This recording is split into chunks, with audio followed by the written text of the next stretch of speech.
Welcome to Run, Build, Grow, the podcast that laces up its running shoes and dives deep into the heartbeat of the communal spirit of running. I'm your host, Andrew Ware, and I'm thrilled to take you on this exhilarating journey where we explore stories that go beyond the pavement. Today, in this episode, I am joined by Kirchoff. She's part of Norfolk Run Club down here in Hampton Roads, and what an awesome opportunity I have to bring her on. She's going to talk to us about what you do when you are a runner in community and you are injured. We're going to talk about her connection to this community, how she got started, but also this injury journey that she has been on for the past year or so as she has tried to cope with this idea of not being able to run and yet still wanting to be a part of her running community, and what that has looked like, what it has felt like, and what it has meant to her. So let's dive into this conversation. Caitlin, how you doing today? I'm good. How are you? I'm doing well. So you've had this really interesting previous year or so as you've been not necessarily on the run, but getting back to get on the run. And I want to explore that, but let's start where we always do with what is your community and what makes your community awesome? I primarily run with the Norfolk Run Club. I used to run a little bit with the Jordan Bridge runs, and every now and again, I'll pop into some of the Murphy's runs on the Saturdays. Nice. And what do you love about these communities? Like, what makes them so amazing to be a part of? My communities, to me, feel a lot like home.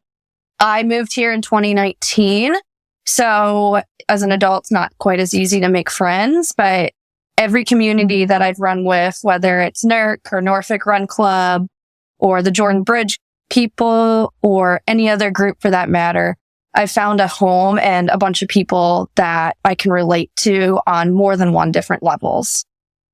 And I think that especially plays a big role as we look at where you've been for the last year. And before we jump into that, to explore, where did your running journey begin?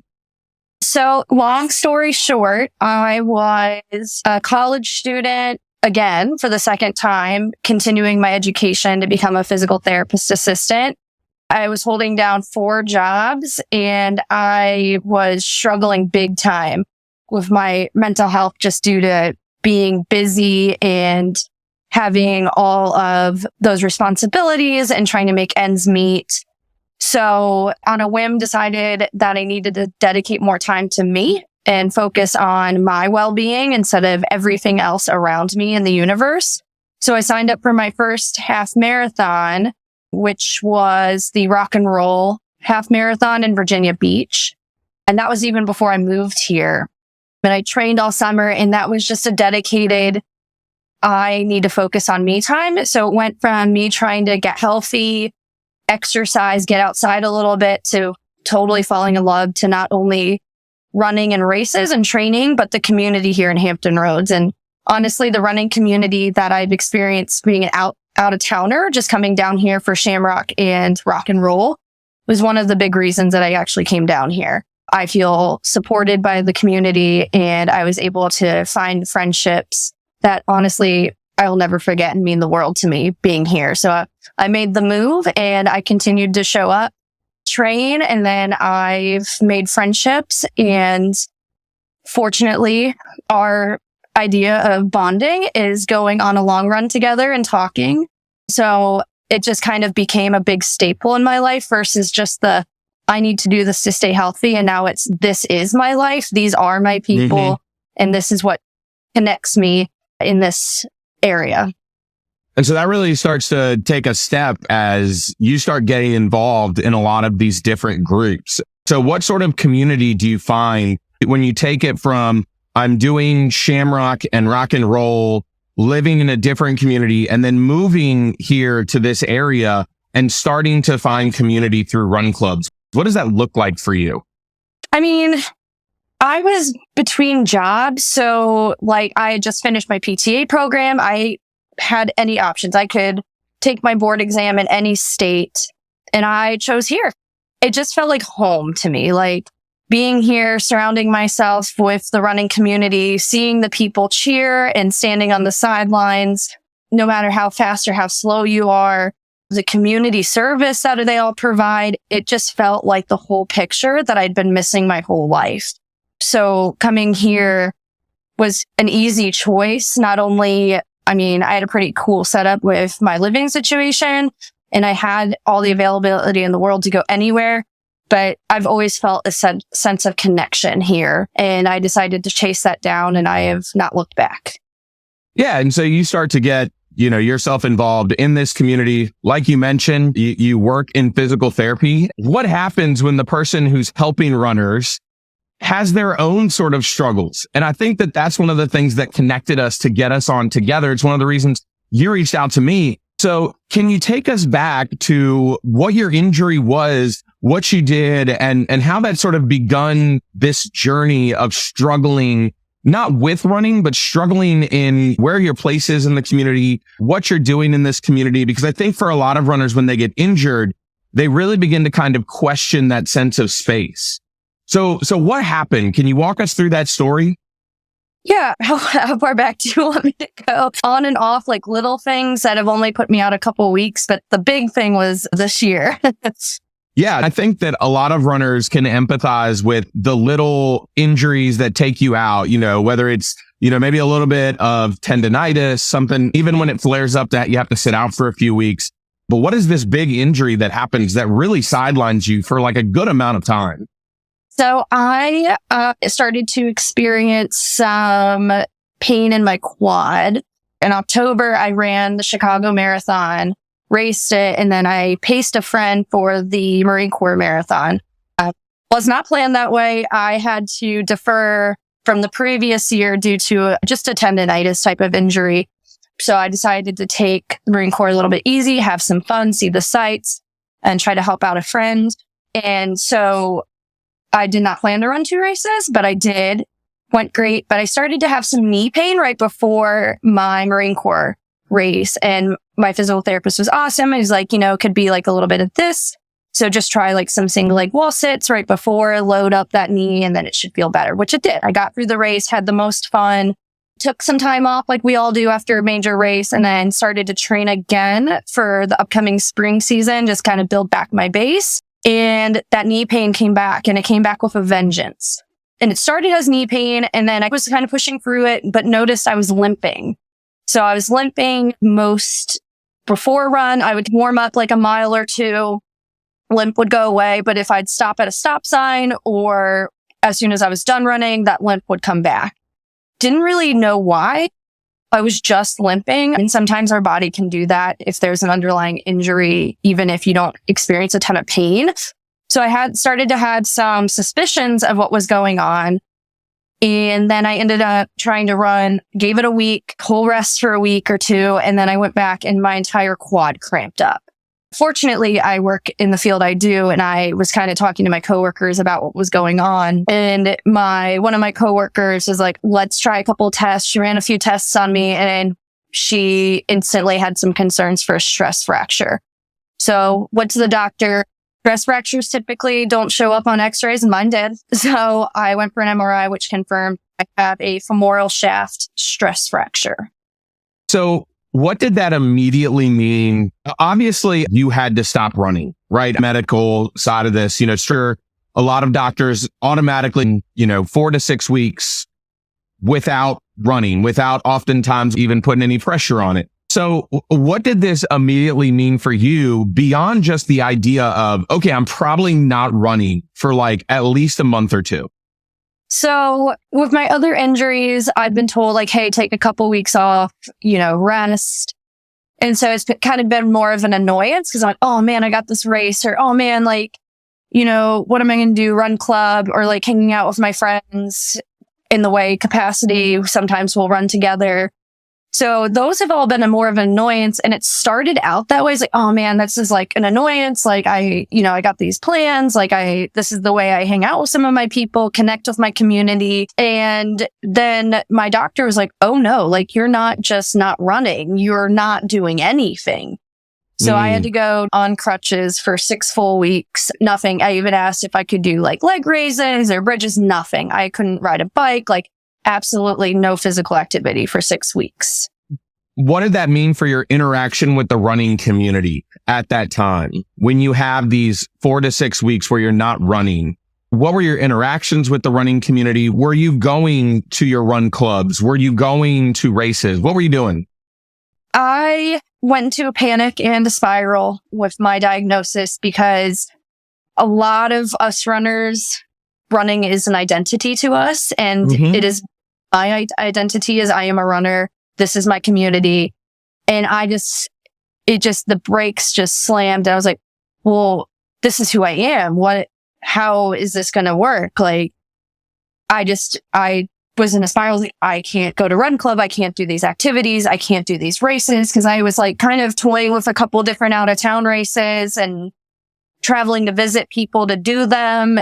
And I panicked, honestly, and it was just hard mentally and emotionally to lose that part of your identity. How am I going to connect to the people that mean so much to me? So big thing for me was trying to stay involved in the capacity that I could at that time. So I was still showing up to my run clubs on crutches, and it was amazing, the outpouring of love that I received. People coming up to me, even people I didn't know, asking how I was, giving their support to me, and really showing me the love that all of run clubs offer to everybody, no matter who you are or what you do. It was just endless love. So I made a commitment to go every Wednesday to Norfolk Run Club, regardless of my status of injury, because it gave me not only a routine that kept me excited throughout the week, it kept me connected to my community. You talk a little bit about how your community, your affinity is towards Norfolk Run Club primarily, but also, there is the extension of the entire Hampton Roads community. But sticking with Norfolk Run Club, what kind of support were folks offering you? Because I know that people can kind of look and you don't want them to feel fully sympathetic towards you and be sad. Like you want to be sad yourself, right? And all these things. But what were those interactions like? And I have to imagine that there was a lot of grief and there was a lot of toughness in being there. But how were they supporting you? What were they doing? How are they interacting with you during this time? One of my favorite things, especially being in the field I'm in, was not only people asking, what's going on with you? Like, why are you on crutches? But it was also this is what I've dealt with in the past, and them opening up about themselves. And I feel like a lot of times people, you show up on a crutch. I mean, it's pretty obvious, or a cast, what's going on. But a lot of people have underlying issues that we might not know about, like a tendinopathy or what have you. So it was great having people connect over the injury and be like, oh, I just got over an injury, or, oh, I'm dealing with this. So not only was I getting support from people communicating with me, but I was also to provide it as well. So it meant a lot to me that people were talking to me and being like, I've been going through this. How are you managing? And we could kind of bounce ideas off each other of what was keeping us going. And it was awesome just to have that support, but also great to have people like, what can I help you with? Like, what do you need right now? So, one of my grievances was grocery shopping. I hate grocery shopping because you carry your groceries. How do you get them out? The bag would rip on the crutch and food would be all over the floor. And I think I would have a breakdown every single time I would go grocery shopping. So simple little acts of favor that people were like, hey, how can I help? Can I carry a bag for you? When do you go to the grocery store? I can come with you and help you grab a few things. So not only was it giving, but it was also me giving back to those people and really building a connection with people that were also dealing with things that were going on in their lives as well. And so you have this community that's coming around and supporting you. In all honesty, how is that making you feel about the running community and about your own, physical healing as you're coming through it? It definitely makes me 100% I made the right decision moving to this area. It was a hard move. I knew no one here. I came here by myself, and it just really solidified how I feel about Hampton Roads in general and about our run community that we have here. Just having all these people that just care and they're there and helping and, just having someone to like crack a joke to make me laugh. Like sometimes some days not laugh because I was so miserable, but having people there in all aspects of life, whether you're performing or injured, it's totally amazing. And I think for a lot of runners, it's tough because you have the people who get injured more often than not, like me. And you have the people who they never really, have those like debilitating injuries that like keep them out.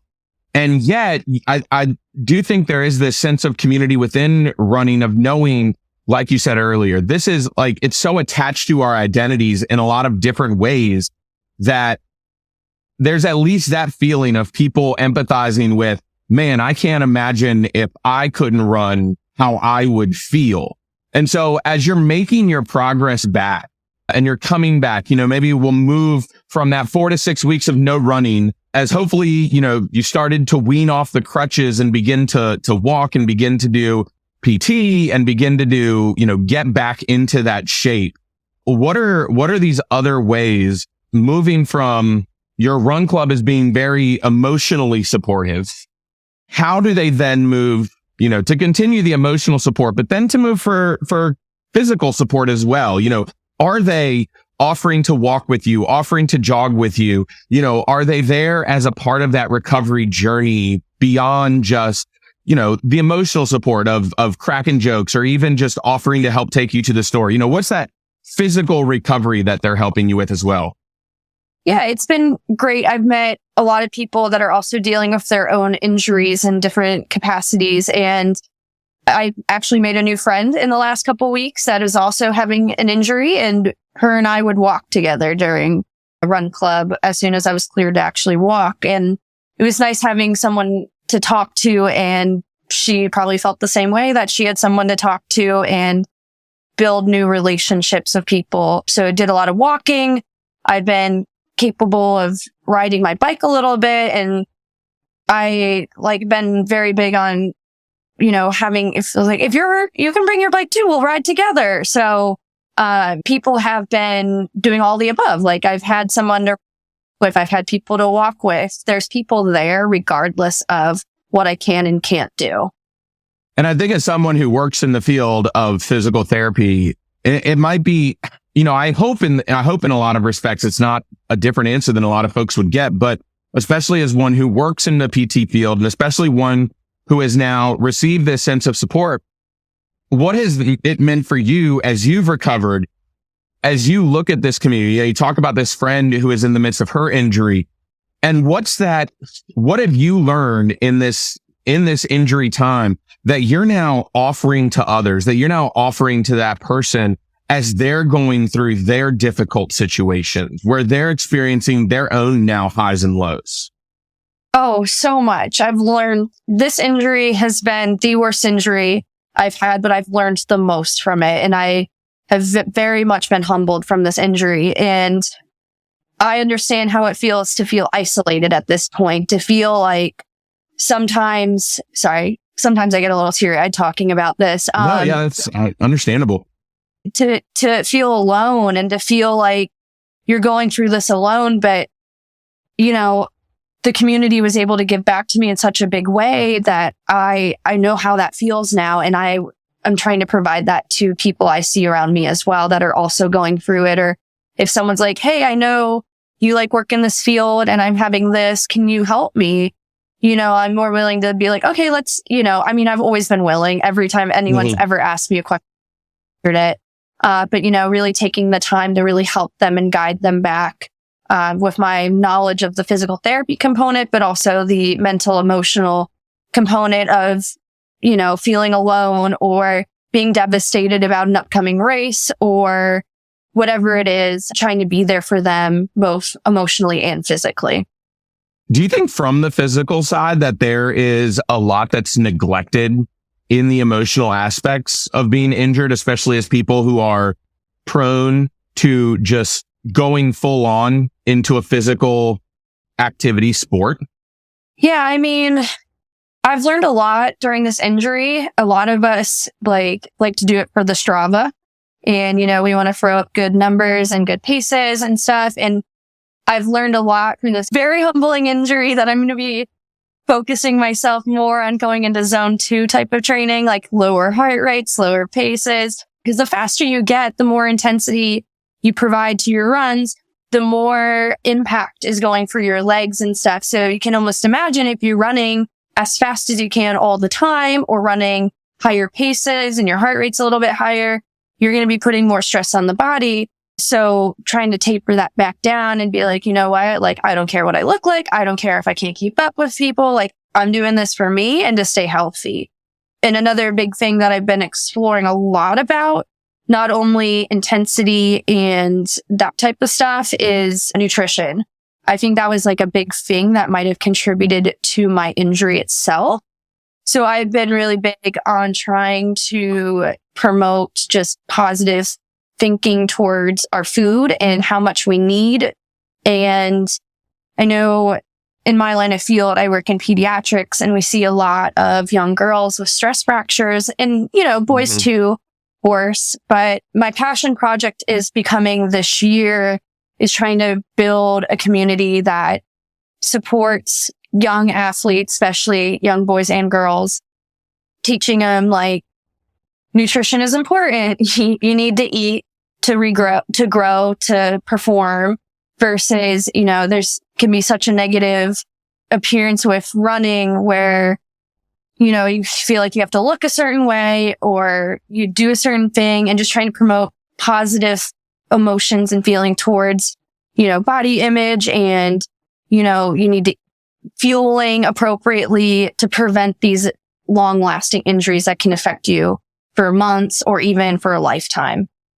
And so as you're looking out and you're seeing your own recovery in this aspect, we spoke at Shamrock. You were upright, you were standing tall, you weren't running, but I think you were well on your way back. And even now, as you're getting back, what are some of those ways that clubs, run groups, people who are within this area and space, what are some better ways that we can not just help support people who are going through injuries, but how can we even help to support on the front end of things in sort of that area that I like to call prehab, right? Where it's not preventing the injuries, but maybe just helping to make sure that we're caring for folks before, during, and even after all of these things happen. What are some of those maybe pieces of advice that you want to offer run communities that are forming around to help folks be able to create space for not just folks with injuries, but as folks heal, but even ways to help folks have the knowledge to prevent some of these things too? Yeah, I mean, a lot of our running community, half of them probably don't work in sports, but other half of them do work in a healthcare. So, connecting with individuals that might have knowledge and you can ask questions to. I know I've been a willing participant if someone has a question, when it comes to physical therapy or aches and pains. I'm always there to just be like, okay, I hear you, how's this been going or what's going on here? So educating ourselves with the people around us. If you don't know the answer, I know Norfolk Run Club in particular, I know Direct Performance will come out every now and again, and he'll provide some quick analysis, some advice, and if you need to go in, of course, they're more than willing to see you. So connecting through the community. I know Running Etc. also offers, I think Movement is Medicine has been there before, that have offered free little screens and stuff. So just being aware of the events that are going on and promoted by our community, connecting with other healthcare individuals, and just being involved in all those aspects. You can educate yourself and try to grow as a runner and prevent these ongoing injuries. Yeah. And I wonder how much of that role that a lot of our run communities, a lot of our clubs, a lot of our groups, how much of this space they need to be in, considering the fact that, like you said, even if you're someone who trains in a zone 2 heart rate zone, you still think about the number of miles that you put on your legs and what that means for you. And so to be able to establish this knowledge base within our communities so that people have the information to care for themselves. I can think of so many times during my own running career where I just stupidly ran, something hurts, and then I just keep running and I keep going in the name of mental health, because I use running a lot for like a therapeutic release.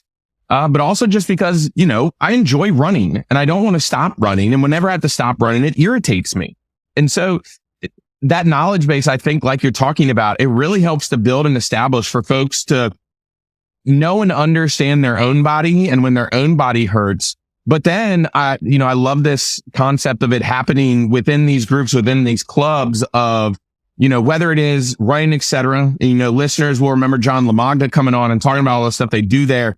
Whether it's within Tidewater Striders or even our local clubs of bringing these people in, and it almost becoming a reiteration of the club saying, we're here for you, no matter sort of what state of your run journey you're in.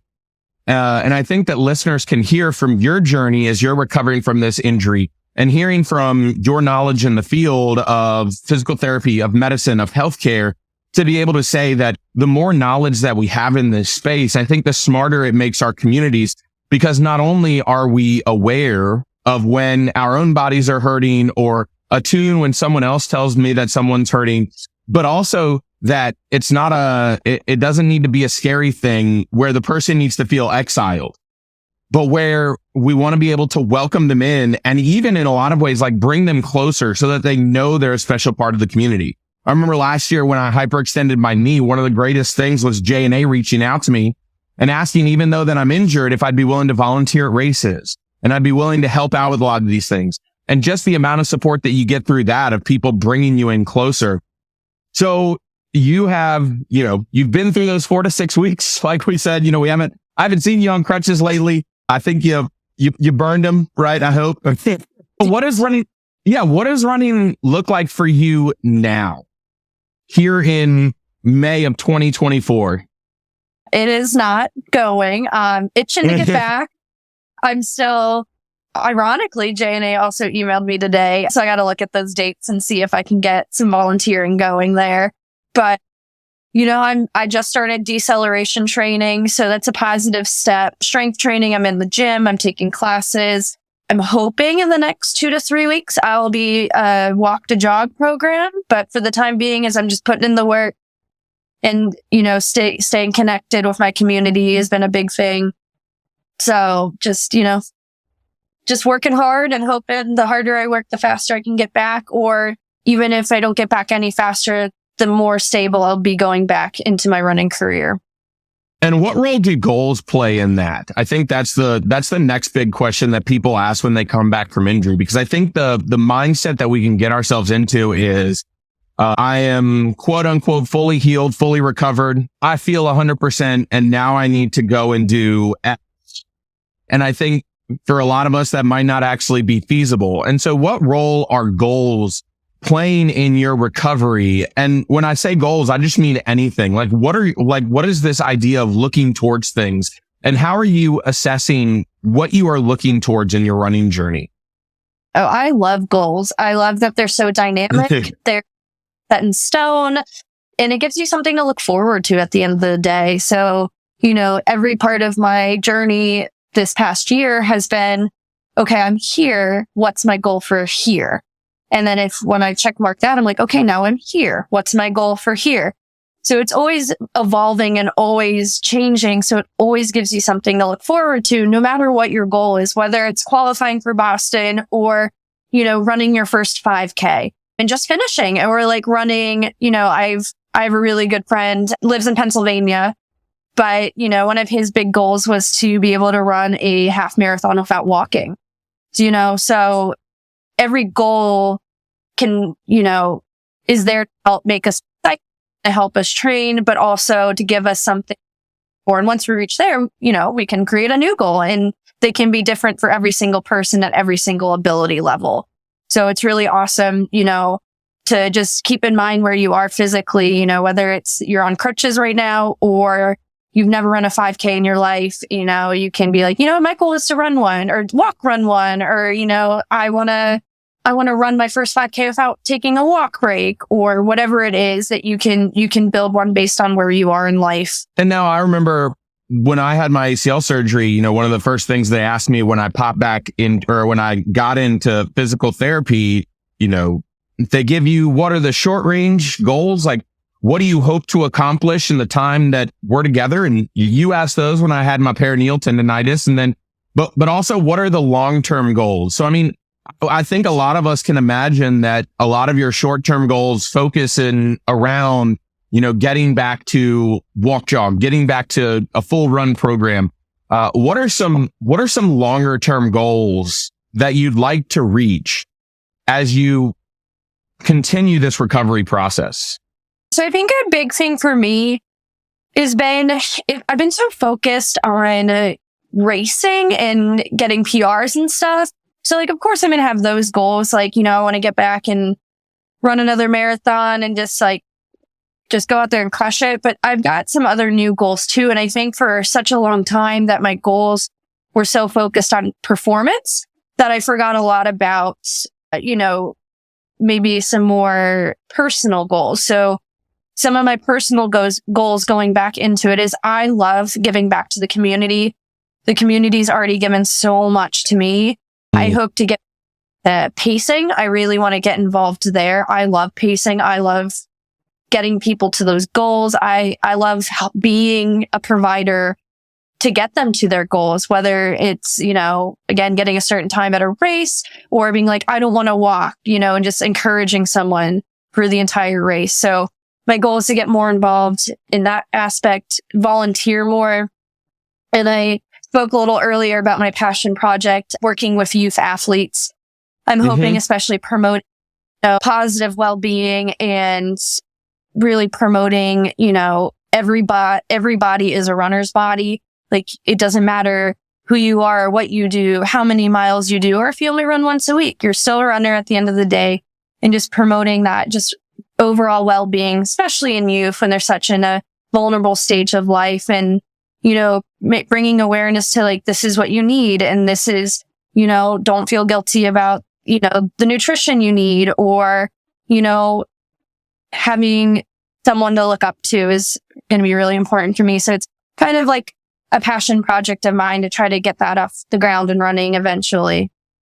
And, to lift up, and for listeners who maybe, it glosses over, but to hear not how much maybe the injury has changed this thought. It seems like maybe a lot of this stuff have been percolating for a while, but I wonder how much within this injury you've had that opportunity to really step back and reflect on the state of your running journey, and to really think, okay, I have been doing a lot of racing lately, and, maybe, I'm paying for it right now, but, to take that moment and reflect and say, hey, yeah, I would love to do more of this. I'd love to have this sort of place in the community. I'd love to do these kinds of things. And I thought that was really interesting hearing in that way from you, how the goals may even change, right? You go into an injury and your entire focus is all right, I need to get back running because I need to break X time in X race. And the more time that you have in reflection on that, to kind of see that transition, to see that change, and then to say, okay, it's not just about the time. And I feel this a lot in myself right now, where I still have this desire to want to run a 1.5 hour half marathon. I feel like I can do it. But to also feel that steadiness of saying, if it doesn't happen in the next, 2 or 3 years, that's cool, because there are these other awesome things that I can do too, because I definitely have been feeling that itch to help pace. And especially with a lot of the stuff I do in the community of helping to coach up some youth, I see a lot of parallel stuff in there of things that I've been doing in the last couple of years that I've been able to take a bigger step forward in the midst of these injuries, because I've had opportunities to reflect a little bit more intently on them and see what it's like to do that. And to even think and wonder how much the community that's around you that supported you has helped play a role in that as well. But Kaylin, it's been great here and having you on. I want to hit some of these end of podcast questions as we wrap up our time today. So what is your favorite distance to run? Oh, you're all going to think I'm crazy. I I love training for the marathon. I don't actually like running 26 miles, but I do love the training. I love the commitment. I love the fact that, it doesn't feel like a job to me. It's like, I get to do this. And I feel pretty cool being able to be like, oh, I just knocked off a 20-mile run, and just being so grateful that my body allows me to do that. It is just so much great positive feelings with that experience. But my favorite race would probably be the half. What is your favorite thing to eat post-run? Ooh, it depends. I'm more of a savory person, but I will say after most of my long runs, especially in the summer, I'm usually going to the grocery store, getting a frozen pizza and an ice cold Coca-Cola. What is something motivating that has happened on the run or beyond? I guess for you, you're probably a little beyond right now. Yeah, this community, period. Just the people that reside in this area, the people that view themselves as a runner, or maybe the people that don't even think that they're runners, but they are. Like, everybody has been so incredible. And, even just seeing someone accomplish a task that they never thought was possible is the most motivating factor for me. Sometimes volunteering when you're giving the medals at the end, or standing at the finish line, just cheering people on when they look over at you and smile, or they're huffing the medal around their neck and you're like, I just ran a 5K. It's amazing. They can do it. Like, I can also motivate myself to do something uncomfortable too. Awesome. And lastly, Caitlin, can you give our listeners a reason to find and join their local run group? It gives you a home. Some of our worst moments, some of our best moments, no matter what's happening around you, someone in this running community is going to be there and they will care. I've never met a community of people that care more than this Hampton Roads area does. If you can't find a run club that maybe you connect with, or like a run club, there's tons more. I think there's one like every night of the week and even on the weekends. So you can find your right place, your right niche group of people, and they will be there cheering you on every step of the way, no matter if you're injured, uninjured, racing in Boston or just running your first 5K. There's going to be someone there regardless. And being a part of that community is an incredible experience. So I always advise people, even if you're just a little curious, or even if you can't even run a full mile, just keep showing up. You're going to make friends. And even if you're there just to walk or just to hang out sometimes, like, these people are the best and nicest people I've ever met in my entire life, this whole community of runners. Boy, if that doesn't get y'all out to your clubs, I don't know what will. Caitlin, it has been so great having you on. I hope that you continue to make those strides forward in this journey, and I hope you get back to running soon. Me too. Me too. I'm ready. But I really appreciate you having me on today. Awesome. Thank you. Yeah.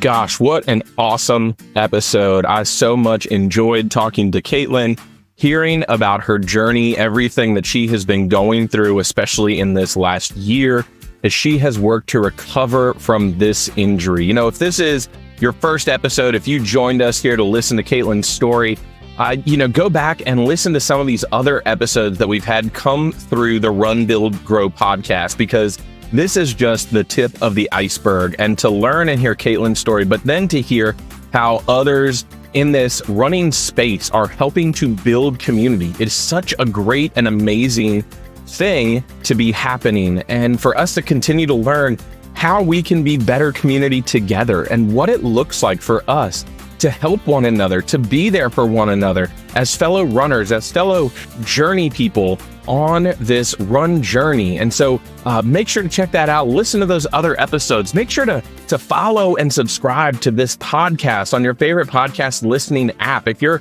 struggling to find it and you're listening to it on the website on runbuildgrow.com, head on over and look and see. I've got links to all of the regular podcasting apps, podcasting sites. So check that out and find it over there. Make sure to share it with a friend. I would love it if you would leave a rating and review on Apple Podcasts or on Spotify. You can leave a comment on the episode if you loved something special about this episode, You can leave it on Spotify there. If you do it on Apple, you can just leave a review on the podcast in general. And lastly, if you would be so kind to help out, continue to keep this podcast going as I come into this space, as I continue to help to share these stories of running community, help to support this podcast and the entire Run and Rev network by heading on over to buymeacoffee.com/runandrev. You can leave a one-time tip if you just love this episode and you want to help to support and give a one-time tip, or you can become a monthly member and leave a monthly donation of any amount, and you will get shout outs in the next podcast as well as any podcast after that. And so if you could help to support this podcast to continue to make it everything that I hope it can be, a way for us to all to learn, to love, and grow together as we build on and off the run. Make every mile count.